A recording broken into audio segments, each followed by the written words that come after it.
Is Gauss's law. We will study and we will study the definition of the Gauss's law, and we will prove its form.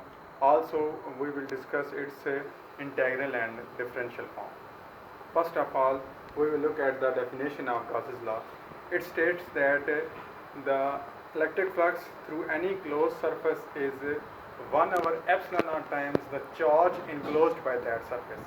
If we write it mathematically, it will be like electric flux is equal to 1 over epsilon naught times the total charge. If Q is the charge enclosed by the surface, then 1 over epsilon naught times the total charge Q enclosed by the surface. This is the definition of Gauss's law. Now we will prove it. Suppose this is a closed surface S, and here a charge Q is placed, positive charge. The electric field line, because of this electric charge, will be outward R unit vector. If we say this is R unit vector, then the electric field because of this charge is equal to E is equal to K Q over R square into R vector. Now we will take an area element, small area element dA here, and normal to this area will be like this. This normal makes an angle theta with the R unit vector. If we write this area vector dA, it will be like dA into n unit vector. Clear? Now flux, we know the definition of flux is it is equal to dot product of electric field and the area element. If we look the electric flux through this area element, then it will be like this: dE d phi E is equal to E dot dA. For the whole flux, we will integrate this equation, and because of the integration through closed surface, we will put this sign E dot d. Now putting the value of E and D, K Q over R square R unit vector dot dA's value is dA and K Q being constant will be written out of the integral, and dA over R square R unit vector dot n unit. This whole term is called solid angle. It will be like KQ, and its value is 4 pi. Now KQ into 4 pi, and put the value of K. After putting the value of K, 1 over 4 pi epsilon naught Q 4 pi. This 4 pi will be cancelled with 4 pi, and the flux, electric flux value will be phi E is equal to Q over epsilon naught, which was our definition. So the Gauss's law is proved here.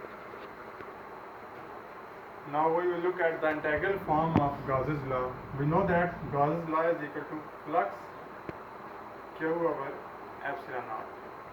Also we know that the volume charge density rho is equal to dQ over d.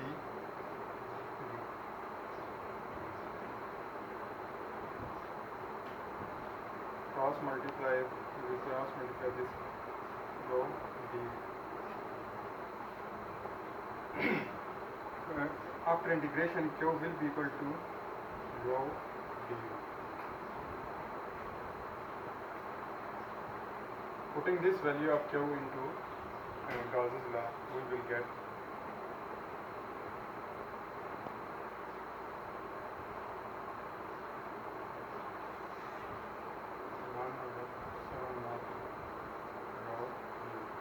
also we know that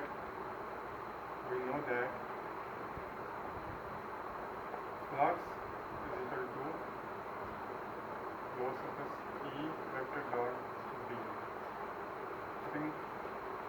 Comparing equation 1 and 2, we will get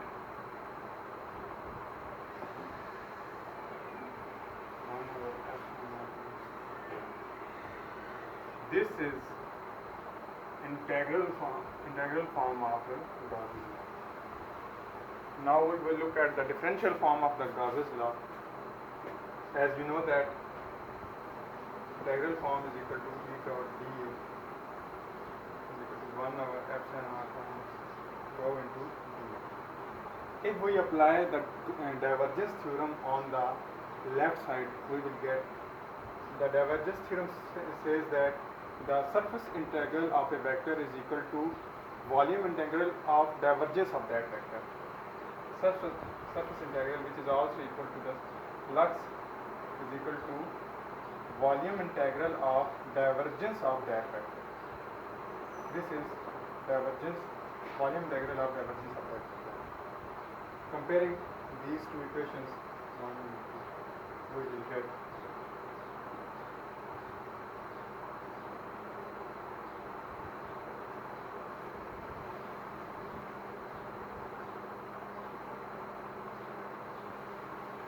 also write this like,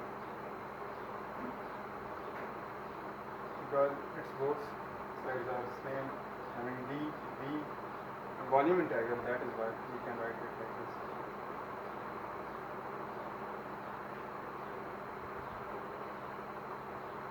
Or del dot e minus rho over epsilon naught is equal to 0, or del dot e is equal to rho over epsilon naught. This is differential form of Gauss's law. So these were our today's class.